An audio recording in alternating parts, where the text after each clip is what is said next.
que la résidence principale, c'est bloquant quand on veut investir dans l'immobilier. Donc autrement dit, on achète le lieu dans lequel on va vivre. Est-ce que du coup après c'est fini pour investir? C'est une question qu'on me pose très souvent, on va y répondre juste après.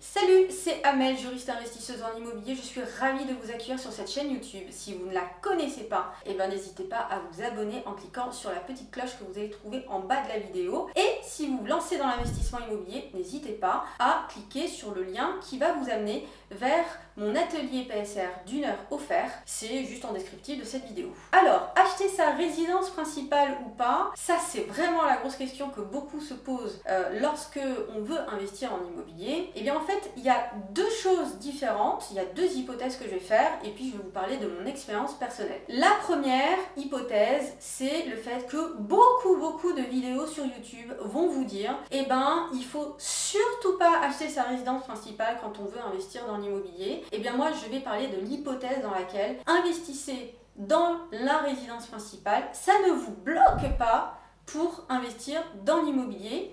Alors concrètement, qu'est-ce que j'ai fait dans mon expérience personnelle? C'est que j'ai acheté ma résidence principale alors que je voulais investir dans l'immobilier. Pourquoi est-ce que je me suis mise à mettre en place cette stratégie? Tout simplement parce que lorsque j'allais voir les banques et que j'expliquais que j'étais locataire de ma résidence principale et que je voulais investir dans l'immobilier, j'ai eu beaucoup de refus bancaires. Beaucoup de banques qui considéraient comme étant atypique le fait que quelqu'un qui voulait accéder pour la première fois à la propriété voulait acheter un investissement immobilier et non pas le toit au-dessus de sa maison. Et sachez que dans la réalité, et contrairement à ce que beaucoup de vendeurs de rêves vont vous dire, il y a beaucoup de banques qui pensent comme ça, qui sont des bons pères de famille et qui envisagent l'investissement immobilier comme étant d'abord un achat que l'on fait lorsqu'on a avant tout investi dans sa résidence principale. Donc, contrairement à ce qu'on peut croire, le fait de ne pas acheter sa résidence principale peut être un gros frein pour s'engager dans l'investissement immobilier. Personnellement, moi j'ai acheté ma résidence principale parce que je voyais que ça bloquait vraiment avec la majorité des banques, mais je l'ai fait intelligemment parce que la résidence principale c'est quelque chose qui augmente énormément le taux d'endettement dans le sens où il n'y a aucun revenu locatif qui va venir compenser juste en face. Et donc la stratégie que je recommande pour ceux qui veulent absolument s'engager dans la résidence principale, et c'est pas déconnant puisque les taux d'intérêt actuels sont hyper bas, donc ce serait bête de s'en priver, c'est ok d'acheter une résidence principale mais de le faire de manière à ce que le taux d'endettement ne soit pas super élevé. Autrement dit, moi ce que je n'ai pas fait, c'est que je n'ai pas acheté une résidence principale qui m'a endetté à 33-35%,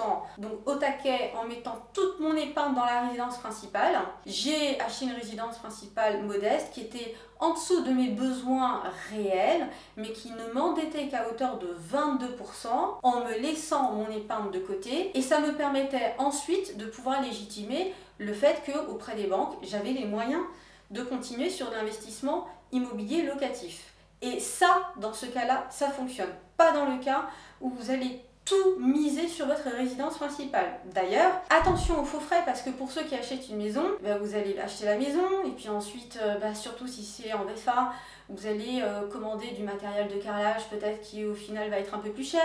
Et puis ensuite on va rajouter la clôture, et la clôture c'est un surcoût, etc.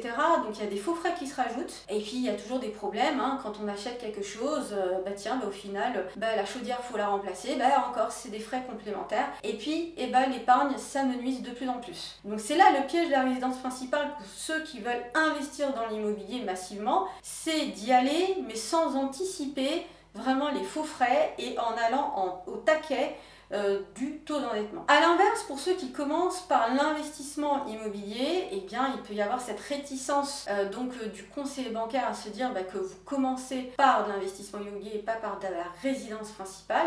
Et malgré tout, il va y avoir quand même des banques qui vont accepter de vous suivre, mais sachez que vous pouvez avoir un stop là-dessus parce que justement, la résidence principale, à un moment donné, vous n'en avez pas fait l'acquisition. Donc aujourd'hui, je suis désormais locataire de ma résidence principale.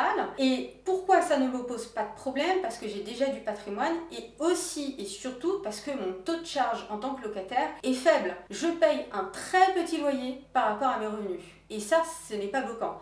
En revanche, si vous êtes locataire avec un loyer qui correspond au minimum à un tiers de vos revenus et que vous voulez investir dans l'immobilier, ben là, ça peut vous bloquer parce que la banque va parler de taux de charge importants par rapport à ce que vous voulez faire dans l'investissement immobilier. Autrement dit, il n'y a pas une bonne ou une mauvaise solution, c'est juste que j'en ai un peu marre d'entendre des youtubeurs dire que acheter sa résidence principale, c'est totalement rédhibitoire pour investir dans l'immobilier. Non, d'autant plus qu'on est vraiment encore sur une niche fiscale, on ne sait pas encore combien de temps ça va durer, mais où lorsque l'on revend sa résidence principale, on a une exonération totale de la taxation sur la plus-value, et ça c'est hyper puissant. Donc quand on revend sa résidence principale pour récupérer un maximum de cash et faire des choses très intéressantes dans l'investissement immobilier. Voilà pour cette vidéo, merci de l'avoir suivie, j'espère que ça vous a plu. Si vous avez des questions à me poser, n'hésitez pas à le faire en commentaire.